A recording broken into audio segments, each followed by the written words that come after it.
Our season continues instead of Admiral Coburn's flagship. He was currently communicating with one of the other Venators in the fleet. They had already informed Jedi General Kit Fisto of where they'd be regrouping with General Windu's forces after they retreated from Kodia. Anakin was pacing around the command bridge. Ahsoka was sitting next to Commander Cody, and they were watching Anakin seemingly lose his mind. There was so much going on, and Skywalker was worried about a number of things. Firstly, Zala's response from the previous encounter was something to worry about. The Battle of Wek was a terrible failure for the Republic, but at least they didn't lose any capital ships during the battle. So that's where the next issue began. One of the Venators was critically damaged during the fight, but it wasn't visible. The vessel didn't realize their issue until they got into hyperspace. A bomber happened to clip the engines of the ship, which had a precise lock into the hyperdrive room. The ship was nearly critical, and they were communicating with the Admiral to inform him that they didn't believe their ship would make it out of hyperspace, or in other words, explode upon arrival. They were ordered to slow their current trajectory. The main objective was to save the crew, but also get the rest of the fleet out of the way, just in case it exploded. Admiral Coburn was at the front of the bridge, talking with his deckhand as he prepared a number of strategies. The biggest fear is that they would exit hyperspace and the shock of the hyperdrive would ignite a flame and rip through the entire system in the ship. The worst possible outcome of this happening would have the entire fleet getting damaged by this, which would be the worst thing for them to deal with at the moment. They were so close to the end of the line, so close to the weapon. On top of that, Anakin was pretty much in charge at the moment. He didn't know if Fisto's fleet would get out to their location soon enough, and with Windu at the moment injured by the blast on Kodia, there was an entirely realistic possibility that Anakin needed to be acting general alongside Natabre, which in concept was fine due to their success on Tython, but this operation was much more imperative to the war effort. Anakin's focus, of course, fell back on the last thing that was revolving around the system of chaos plaguing his mind. What did the Sith want with him, and why did he know about Skywalker? At this point, no one in the Republic had any reason to believe that Sion had survived the Battle of Tython, so Skywalker didn't know why Exar would be interested in him, not to mention the fact that aside from Thyfera, he didn't interact with any Sith Lords. Tarkin never mentioned this in the previous debriefing with what the Commandos uncovered on Endor about Sith activity hunting down certain Jedi Masters, so for Anakin, this was especially blindsided. As he got back to the end of his loop, he started openly asking why the Sith Lord would be looking for him. It made him even more worried, because Windu was such an incredible warrior too. Anakin knew he had a long way before he was going to be anywhere close to Windu's level, and the stress of all of this was starting to get to him. He stopped and turned to Ahsoka and Cody and asked them if they knew anything about being on Zaja that could be related to their quest. Perhaps he should have asked earlier, but his mind was rambling on after their escape from the Wek. Cody pulled up a holomap and told him that they didn't believe anything on Zaja was as important as what the maps were likely pointing to on the Wek. The hope is that the Sith Empire hadn't found what they were looking for. Anakin turned back and said that if the Starforge wasn't there, then perhaps it was on another planet in the range of this planet. Cody popped back up and showed the galaxy in that specific quadrant. He told General Skywalker that based on the schematics of the previously found items on Syrah, Endor, and Bakura, as well as Biss and Mandalore, Cody didn't believe it was all connected, but the three planets out by Wild Space or the unknown regions would likely be close to or around the Starforge. He then showed off a number of planets where the Sith Empire could be potentially redirected, being that they could not find the Starforge on the Wek. Cody specifically highlighted Ganaria, Ferriri, Lanera, and Tupla. Anakin walked up to the table and examined the planets. He noted that two of them were in between where they were going to, and Endor, so the chances are that it couldn't be there. He then asked where Lanera was, and Cody pointed it out on the map. Skywalker suggested that they reroute themselves to the location when they got set up on Zaja. It was imperative they got to the Starforge before the Sith Empire did. At this point, they were ahead of the curve, and the Republic needed to catch up. Cody acknowledged, and then Anakin told him that he would be right back. He was going to see if he could find General Morden and inform her of their potential plans, as well as the fears regarding the damaged Venator. Natabre was unaware of most of it because she hadn't been to the bridge since they entered hyperspace. Anakin left the bridge and searched through the entire ship looking for his co-general. He could not find her, and he began to stress about it even more than he probably should have. He knew she was probably still inside the ship, but where was the bigger question. He then came across her in the hallways. She looked so distraught, as if she had run a decathlon and seen the death of an entire generation of a singular family. There was sadness on her face, and Anakin asked her how she was doing. Natabre kind of put her hand up and shook her head with sorrow in her eyes. Anakin asked if he could help her, and she tilted her head away. She opened her mouth to speak, but nothing came out. She stopped, then looked to the ground. Natabre stepped forward and put her hand on Anakin's shoulder and said that she didn't believe she was cut out to be an instructor. Anakin turned to her in a rush and asked what she meant. Natabre just looked at him and told him that she wanted to be everything her student needed, but she just didn't feel like she was able to be that. Anakin put his hand over top of hers and asked her to tell him. He would support her through this, just as she had him. Natabre held onto his hand for a short moment and then released it. She told Anakin that there was something haunting Zala, a past memory that she couldn't escape. She hadn't said anything about it, and it sat idly in her heart since the temple fell. She continued and said that Zala struggled with making connections on Ahch-To, and she was so apprehensive about leadership that she blamed herself for what happened at Loak. Natabre told Zala that it wasn't her fault, but she shut down. She was, to an extent, inconsolable. She didn't want to listen, and she just requested to be alone. Anakin told her that she wasn't a failure for that, she was just learning. There was no reason to be so hard on herself for something that wasn't under her knowledge. Natabre agreed with the sentiment, but she told Anakin that Zala should have never been sent out there. Anakin reminded her that it was an ambush. There was no way for preparing for that type of attack. Zala was strong. She just needed to remember what the war would cost them. Natabre waved her hand towards Anakin, gesturing for him to come closer so she could whisper something to him. Anakin did, and she told him that she could feel the darkness within her student. It had been there since the first time they met, but it was really hidden. Natabre believed that the death experience in their last battle made everything real for Zala again, because it was under her leadership that it happened. Anakin started to realize it, and he told Natabre that something had to have happened inside the Jedi Temple when the Sith Empire returned. Natabre stepped back, and then she changed the subject. She knew that something else was going on, and she wanted to know what Anakin knew. He told her everything and even informed her of what happened inside the Sith Lord's flagship. Natabre then realized how troubling this entire scenario was becoming. She asked if he knew when Fisto's fleet would arrive, and he said that there was only hope, but truthfully, Anakin believed they'd be operating on their own. He asked her if he could do anything for her or Zala at the moment. Natabre thanked him and told him that there was nothing that could be done at the moment for either of them. She told Anakin that Zala needed time for herself, according to her, so she was willing to give her student time to reflect on what was upsetting her at the moment. The sirens inside the ship's hallway started to ring out, and the two generals looked to each other and darted for the bridge of the ship. When they got to the bridge, they were currently exiting from hyperspace. They looked at the admiral who was standing out on the bridge, before issuing out orders to the other ships in the fleet.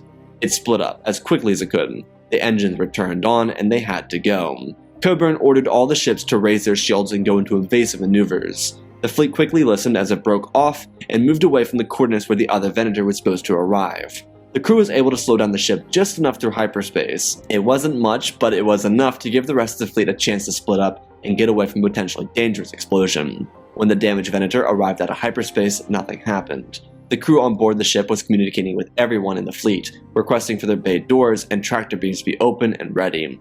The moment the ship exited, the bay doors opened and the ship was mass evacuated. Every single escape pod was launched, all the fighters in the hangar bay, all the gunships were filled with troops, and they evacuated. The engineers inside the bridge and the reactor room were quick at work trying to maintain the stability of the hyperdrive before it began slipping on them. The troops were still evacuating the vessel when it exploded, ripping through not just the Venator but the few unlucky troops who were still trying to get away. Anakin called out to the other vessels, telling them to get search crews out there immediately and try and find as many survivors as they could. The troops quickly got to work. Natabre told Anakin that she would go out there and help them in the search. Anakin watched her as she ran out of the bridge and then turned back. He asked the admiral if there were any other vessels damaged by the explosion. He shook his head. It seemed as if everything was under control.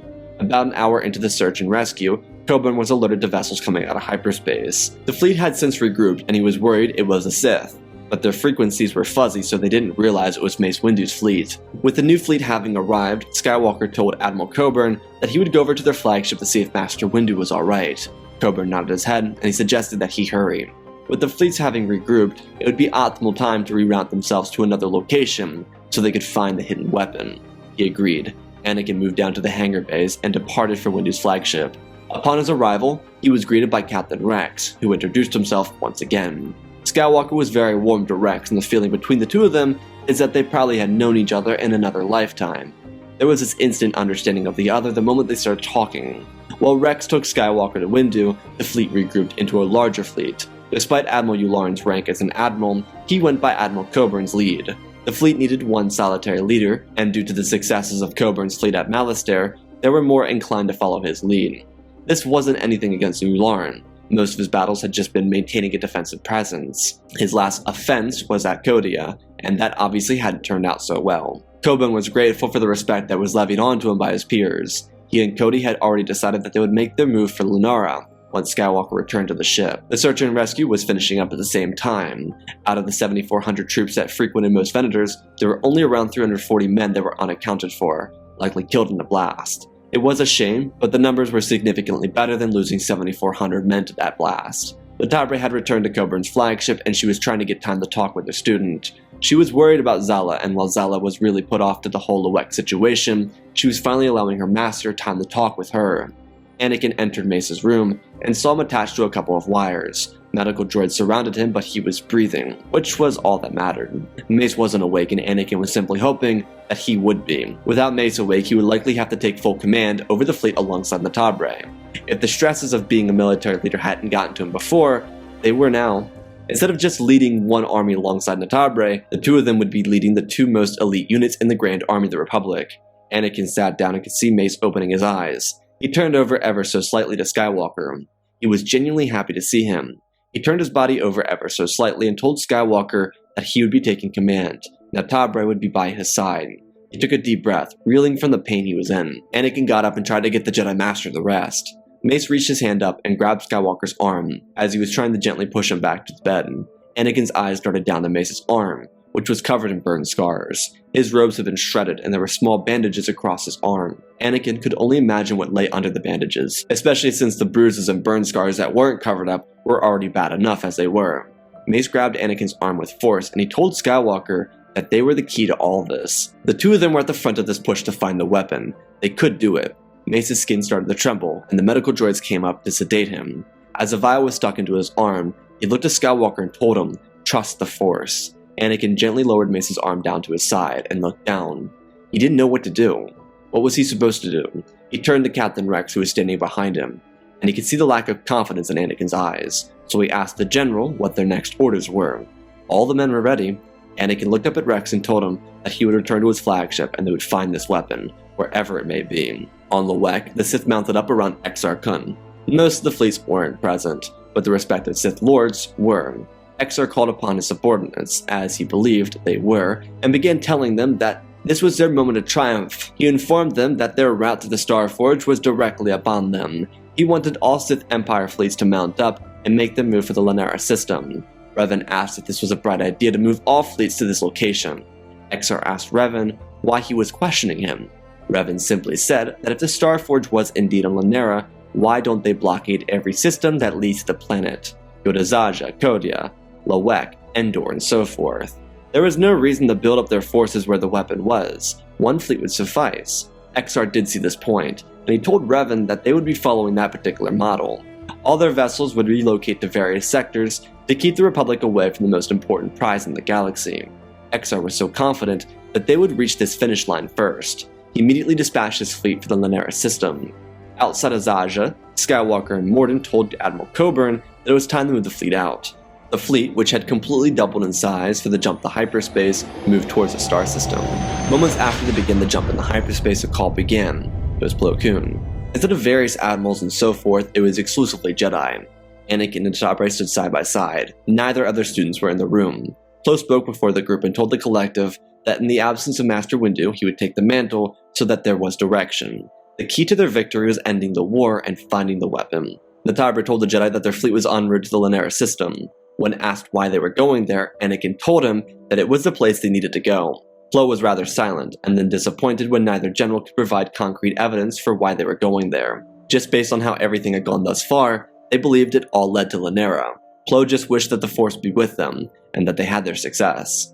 Once their little topic was finished, Master Even Peel apologized to the Council and informed them that Captain Tarkin left out some imperative information during their last debriefing. He told them that the Sith had a hit list of every Jedi they were actively targeting. Delta Squad picked up some radio transmissions from the Forestmen of Endor, reporting that the Sith were looking for specific Jedi. He told them that Windu was one of them, which was likely why he was in critical condition. His injuries were getting worse, and there was a fear for his survival at this point. On the other hand, Anakin had confirmed this, and told them that a Sith Lord, Exar Kun, said he was actively waiting for their encounter. He was able to get away from the fight. Anakin did admit that he struggled against the likes of Exar. He did also confirm that he believed he was the Lord of all the Sith, but the men he served didn't seem to care for his sentiment regarding being such an individual. Anakin then suggested that maybe the Jedi should be more careful on active battlefronts to avoid being killed off by the Sith. He even did apologize on behalf of his captain. At the moment, he even wasn't sure if this action was intentional or not. Tarkin did openly seem disenchanted with the Jedi and their type of strategy, though there was no way for them to confirm that Tarkin deliberately didn't inform the Jedi of this information. Regardless, the consensus was to be careful. The Sith were openly headhunting Jedi before trying to engage with the clones. They figured that if they take out the Jedi personnel, then the war would get easier. After this small piece of discussion concluded, Master Fisto informed them that his fleet would be in the Zaja sector soon. He'd be ready to reinforce Skywalker when he arrived. Plo then gave a speech to the Jedi, and most specifically a speech directed to those who were putting the galaxy onto their shoulders and doing everything in their collective power to save the people they cared about. Plo turned to Anakin and Natabre, the youngest of this call. They were only 18 and 19. It was truthfully by coincidence they were out this far in the galaxy, but it was their moment to stand up to these monsters, the ones who could rip the galaxy down, shred it to pieces, and enslave every corner of the known galaxy. It was up to them, but they were not alone. Every Jedi who had ever come before them was with them on this endeavor. He told them to trust the Force. It would guide them to victory. The call ended and the two Jedi looked to each other. The pressure was now on them to do what seemed to be impossible. Everyone on the bridge turned their attention towards them. Anakin and Natabre looked to each other and met their gaze for a short moment before turning back and looking back out to all the people on their bridge. They told them to not be worried. They would be victorious. They would take this weapon and they would win this war. Their combined leadership would assist them in defeating their enemies, as well as the fire that sat within each soldier in their collective army.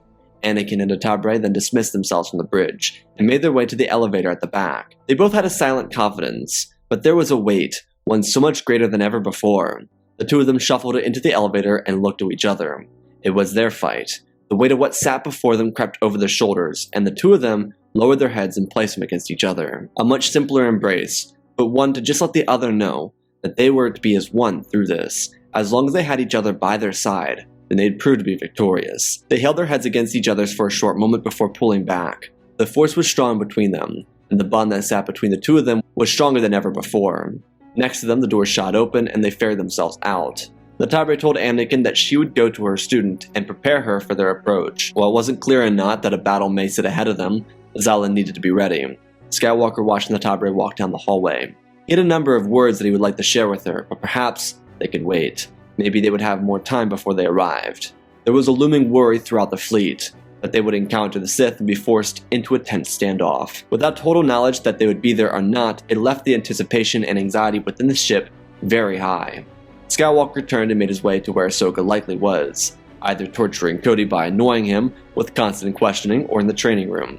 She was in the latter. Natabre knocked on Zala's door, and she was told that she could enter. Similarly to how Anakin was meditating, Zala was too. But she was in the back of her room with her hood over her head, and she was sitting next to a small light. She looked up at her master, and a tear slid down her face. Natabre walked forward and let the door close behind her. She asked what was bothering her. Zala was again lacking the transparency she lacked before. Natabre told her student that if their bond was to be fully fleshed out, they needed to trust each other. She continued, telling her student that she wanted to help her, but she couldn't do everything. She wasn't a mind reader. She would help her, but it required her help. Zala took a deep breath. She told her master that her fear, her pain, her languish, all of it came from the temple. It wasn't an excuse, as Zala was putting herself down, listening to the power of the Jedi Code, rather than her own emotions. She told her master that when the temple fell, she was a part of the last group out of the temple. She was with her peers and her best friend, who was running right behind her, and she was clipped in the back of the leg. Her friend dropped. Zala stopped. Natabre looked forward, inching closer to her student, to try and offer some sort of comfort. Another tear fell from her face and she turned away, hiding it in her arm. Under a broken and distorted voice, one so muffled by her sleeve, Natabre could make out a few words, but the ones she did retain involved the clones, and the temple, and her friend. Natabre began to realize that whatever happened in the temple was something she felt responsible for. It led all the way back to who she was on the Garden Island, why she was always breaking up fights and trying to help people. All of it was mounting up, and she just couldn't see it, but she could feel it. There was a certain darkness about her student, and she was uncovering the secrets of what it was. Natabre reached her hand out towards her student and laid it gently across Zala's shoulder and told her that it would be okay. She wasn't responsible for what had happened. Zala's eyes opened, and there was blood in them. Twisted and vile, like she was cursed by the witches of Dathomir or worse. She told her master that her friend died because of her, just as her squadron died because of her. Zala twisted her eyes down towards her master's hand, and then back into her beautiful amber eyes. She told her master that her friend fell. She turned around, and one of the ancient pillars inside the temple was clipped by a rocket. Zala reached out with a force. The battle continued to intensify around her. Zala's instructors didn't realize it was happening, and Zala went to save her friend, both of her hands lifting up into the air, and she caught it at the final second. Her friend started to try and get up, but instead of getting up, she couldn't move. Zala dropped the pillar on her back, and she looked at her best friend, someone she had known for a decade inside the temple, slain by her own actions. Natabre gently brushed her hand across her student's shoulder and told her that it didn't mean it was her fault. Zala continued and told her master that it was. As her friend tried to get up and run away, Zala accidentally pulled the pillar back instead of forward. It was the worst mistake of her life, as she watched her friend get crushed, though nothing was more painful than the look of betrayal on her friend's face when she looked up to her best friend, the one whose face was filled with terror for what she had done to her. Natabre could feel all of her students' pain in the moment. Everything made sense. Her desire to break up fights, her silence for her punishment, her fear of leadership, the blame she shifted onto herself for what happened at Lowak. Natabre told her student that her friend wouldn't ever blame her for what happened. It wasn't her burden to bear. The order should have been more prepared for what happened, and they weren't. She couldn't blame herself for it. It was a collective failure, and while the look may have been betrayal, there was no reason for Zala to blame herself for what she could not control. To hold a pillar of such size wasn't an easy feat for someone so young, let alone an adult. Her friend would have been proud of her. Zala looked at her master and bit her lip, trying to refrain from showing any sort of emotion, but she couldn't hold on to it forever. Natabre slid a little bit closer, leaning her back against the side of the bed, and she told her student that it would be alright. She asked Zala what her friend's name was, and she told her master that it was Algi. Natabre opened her arms up and brought her student in and told her that no matter what, she would always have her back. To Zala, Natabre was home. About 30 minutes later, Natabre found Anakin, who was inside the hangar bay with Ahsoka. The two of them were working with their vessels when Natabre came in and found them. She walked over to Anakin's ship and knelt down and asked if she could talk to him. He rolled out from under the ship and called over to Ahsoka and asked her to put the plate back on the bottom of his ship whenever she was finished with hers. She kind of sighed but told him that she wouldn't. Anakin got up and followed Natabre out of the room. She told him about what happened with her and her student, and told him that she was worried about Zala. Anakin reminded her to take a look at him. His master was always close to the code, and so he often stressed about whether or not his student would become a Jedi, the Jedi Qui-Gon would have wanted him to become. While Anakin wasn't ever going to be Qui-Gon's student without Qui-Gon, Obi-Wan was a good master. He just insisted that she persist through it. This challenge would likely make her bond with her master stronger. She did agree, but part of her was still concerned that no matter what she did, she would never be enough to save her student from her own mind. Anakin noticed this, and he told her that she just had to continue believing herself. Skywalker didn't really know what else to say here. He was kind of out of his league. He didn't have the proper words to say it, like a true Jedi Master would. But that wasn't the point. Natabre and Anakin didn't confide in each other because they expected to get the right or the best or even most Jedi-like answer. It was because they needed the other. They had the other, and that was everything to them, especially in a war like this. Within the coming hour, the fleet would prepare to drop out of hyperspace. Admiral Coburn watched over the scanners. He noticed that something odd was coming up, and then he realized there was an entire enemy fleet present at Lanera. It seemed as if Cody was right about potential targets. The alarms began to sound throughout the entire ship as the Admiral reached out to the other ships in the fleet to inform them. They collectively noticed everything at the same time. They all went to high alert as they quickly prepared for everything and for battle. Anakin and Natabre were in the hangar with their students when the alarms began to sound, and they immediately prepared their vessels. Natabre went to her student and told her to keep close. Everything would be alright. Her smile was so reassuring and it sent a wave of comfort through Zala. They quickly made their way to the starfighters. The hangar bays across all the Venators filled with echoes of starfighter engines shooting on and preparing to lift off. For all the pilots, whether they be clones or Jedi, the anticipation was eating away at them. They didn't know what to expect here, but whatever came next would decide the fate of the galaxy. The Republic fleet exited hyperspace, and it left the Sith Lord in charge of the fleet in a state of terror. Exar Kun had no clue how the Jedi got here, but he rerouted his fleet to face back towards the Republic.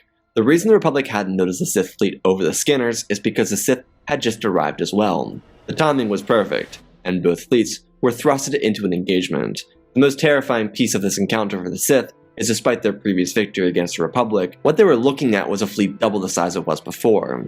While XR learned from his previous encounter with the Republic and placed his ship at the center of the fleet behind some support vessels, he was left unsure of how he could handle this massive Republic force. Admiral Coburn had the fleet ready and already grouped up, so when they exited hyperspace, they were ready for the engagement, which obviously wasn't intentional. It was just how Coburn approached entering unknown systems. The Sith Empire's fleet was looking in the wrong direction. They were facing the planet, and the Republic exited hyperspace to the starboard side of their flank.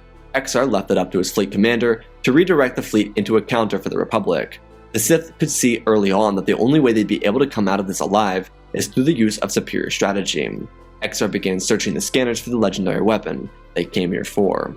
Inside the hangar bay of the Venators, fighters launched out. Skywalker and Morden using the same strategy they used on Mallister and Luwek, though this time they were going to go for the throat. The Sith fleet launched its fighters to counter the attack on the Republic. Coburn got into range of the heavy cannons and they opened fire on their mark. Zala and Ahsoka kept close to their masters as Republic fighters moved forward for their assault on the Sith. The wings sped up and they collided. The fighter assault was massive, but with 4 Jedi leading the charge, the Sith very quickly realized they were outmatched by their opponents. Coburn continued his pursuit forward. He didn't typically play so aggressively, but he had the forces to fight the way he would have preferred to fight, and with someone like Admiral Yularen in his arsenal, he couldn't help but use them. Coburn radied across the fleet and told Yularen to move his half of the fleet into the preemptive countering position. While neither of them went to the same academies, Yularen and Coburn, before the war, had undergone basic fleet movements with each other. The purpose of this move was to position the Republic fleet in a place where they could counterattack anything the Sith used as a counterattack against them. Yularen took 3 ships of the line, including his capital ship, as they moved to the side of the flank. By this point, Coburn was no longer concerned about what they had here. His main objective was destroying this fleet. The Sith capital ships pulled themselves around so they could perfectly begin their engagement with the Republic. Coburn could see this, so he contacted the Jedi and told them that it was time for them to open up a hole in the Sith lines. Skywalker and Morden were at the front of the lines. Zala and Ahsoka were pulling up behind them, using all their knowledge to help the clones they were serving with. Because of Skywalker and Morden, the Republic fighters were making an aggressive push that couldn't really be slowed down. Coburn noticed a hole in their lines and the Y-Wings were launched. It would be a difficult task, but thanks to the turrets on the bombers, it would be a successful mission. The Y-Wings pulled out and pressed forward. Coburn told Skywalker about it, and he called over to Ahsoka and Zala and told them that they would join up with the bombers. He expressed over the communications that he believed in them, reminding them to stick together so that they could get to the bombers and get to their target destination. Natabre called over to Anakin and told him that the flagship was seemingly making a run. She noticed it due to the hole in the side of the hangar bay from the previous encounter, not to mention that it was out of position in comparison to the rest of the fleet. Anakin knew they wouldn't be able to strike the flagship, simply due to the fact that its positioning was behind the rest of the Sith lines. Anakin and Natabre could certainly make it, but they needed a squad to support them, and endangering a group of non-bombing fighters wouldn't make it worth the risk. If the V-19s could bomb the flagship, then it would be worth it, because there'd be a chance at shutting down the shield generator, or more importantly the engine, so they couldn't escape. Coburn noticed this, which is exactly why Yularen was moved out of position. Due to the movements, the Sith made a counter move, which completely divided their fleet, leaving them too vulnerable. Coburn watched the center of the Sith lines completely shatter as they tried to make a counter. Yularen's directive was simply to prepare for a counterattack. He was out of range, and being that the Sith had to try and stop him before he attacked XR's flagship, they chased him. Yularen could see it, and then with the Sith moving in, he used an unorthodox strategy that Skywalker suggested last second, seeing it through the fight or fight. He called over it and told Yularen his idea, and the Admiral liked it. Natabre and 3 groups of V-19s broke off from the main fight or fight as they chased the other half of the fleet. At the same time, Zala and Ahsoka led their bombers up the side of the hulls of the 2 capital ships. The vessels they were targeting were ships of the line, and once they were getting damaged, the 2 Padawans pulled away. The ship lost their shields. Zala went portside, and Ahsoka broke off starboard. The bombers followed each commander and continued their assault. As Natabre and her forces were catching up with the Sith that split their fleet in 2, she watched several wings of Sith fighters get deployed. She couldn't believe it. They were genuinely prepared for legitimate counterattack. But that's why Yularen was here. From his hangar bays, the remainder of his fighter force exited, along with additional allies. Despite LAATs being gunships, their lasers and rockets would be great assistance to providing flak cover for the bombers to make their way up the Sith vessels. The strength of the mines inside the Republic fleet were working, and due to Natabre breaking off, she had a great counter to the Sith forces. They wouldn't see it coming simply due to the fact that they weren't hyper-fixated on the Republic fighters. The ships that moved away from the bulk were still under the impression that the rest of the fleet was holding its own, when it most certainly was not. When the counter-Sith fleet entered its range of the heavy cannons, Yularen poured all of his firepower out, and with the fighters, gunships, and bombers, they stood no chance. Skywalker, on the other hand, continued breaking in and across the Sith lines until he saw the flagship breaking away from the conflict. He called out to his lead pilot and requested for him to cover him. Anakin sped out, avoiding a number of potentially dangerous encounters, before cutting down a couple fighters in the way and speeding forward. He could see the Sith flagship right in front of him, and he turned on his afterburners. Skywalker focused and pressed the ship as hard as he could. As he got closer, he could feel the presence of the same Sith he met over Lowek, and he pushed the ship over the braking limit as he buzzed the bridge to the flagship. Exar looked on in disgust and told the deckhand to prepare to jump to hyperspace. The crew was in an outrage. They could not believe him, but what could they do? He turned back and told them that they were dead anyways. There was no point in saving those who were already lost. Truthfully, due to Exar having the flagship, he could have likely saved a couple of ships, and he definitely could have saved thousands of his own troops. But he turned to the crew and scowled. Since the weapon wasn't here, it was time to regroup elsewhere. This particular fleet was such a waste of resources anyways. The several Sith on the bridge just stood in silence. These warriors of the dark side were repulsed by his decision to leave their own men behind, but they listened. As the flagship began its retreat, the deckhands did as they were asked, and Exar's flagship jumped into hyperspace. Anakin called to Coburn and told him that the flagship was gone. Their battle would be over soon. There were still a number of Sith fighters and ships to worry about. This wouldn't be an issue for the Republic, still not having realized that the Starforge wasn't here at Lanera. Skywalker moved back towards the rest of the fleet. When his ship fully turned around, he could see the students finishing their jobs, leading the bombers across remaining Star Cruisers and capital ships. Coburn directed the fleet forward and the heavy cannon shredded what little remained. For the Sith, they knew their fight was over the moment Exar left. All their motivation to the fight vanished, and aside from the already badly crippled vessels, they began moving in the different directions and jumping into hyperspace. The Sith fleet, once under the helm of Exar Kun, was shredded and the Republic claimed their victory. As the fighters redirected themselves to the fleet, Anakin got in communication with Coburn and asked what the weapon was, and he simply responded that there was no sign of the weapon here in Lanera. Anakin felt a wave of shock wash over his body. He then asked if he had checked the scanners again, and he confirmed that they had. The Jedi slowly descended into the hangar bays after all the fighters had landed. Skywalker sat in his cockpit once he finally landed and settled on the ground. He took a deep breath. What were they going to do now? As Skywalker got out of his ship and looked over, he saw Natabre congratulating her student. Zala was proud of herself for her resilience. While it wasn't necessarily leading, she was guiding, and despite a few casualties, she wasn't a total wreck this time around. He smiled and found Ahsoka, who was kind of reeling from the loss. Anakin asked her to come along with him. They talked about the battle and he told her that everything would be alright. The losses would come, it was war, and that was leadership. It was hard for Ahsoka, just as it was for Zala. In the previous battle, she hadn't encountered any loss under her leadership, so it was her turn to learn the cost of war. When they got to the bridge, Skywalker asked for Admiral Coburn to open up the long-range scanners. He informed him that he already had. Commander Cody stood at the holomap, trying to figure out any number of places the weapon could be located at. Coburn informed Skywalker that General Fister's fleet arrived in the Zaja system. Anakin turned his head to Cody and Ahsoka, who stood close to his side, shadowing him. Skywalker told the crew around him that they were doing well. They were that much closer to victory. With the Sith fleet dispersed, victory was within their grasp. There was fire in his eyes. He hated the idea of having to inform the Sith that he lost his fleet over Lanera, losing just another fleet. That loss would be a costly one simply due to losing the entire fleet this far away from the production planets. Exar gritted his teeth, and one of his deckhands turned around and told him that they were picking up something on their scanners. He turned back and asked what it was. The deckhand told him that it was a massive object, something that was much larger than any vessel they'd ever seen. Exar told him to pull the ship towards it. As they started getting close to the object, they could see it through the windows on the bridge. As it turned out, Exar read the name of the system wrong. He read the Lanera system instead of the Lihan system. The Sith fleet was supposed to head towards the planet Tupla, which was the planet they were currently outside of. His mistake had only cost them time, but it did not matter. They had won the race. The Starforge would be under Sith control.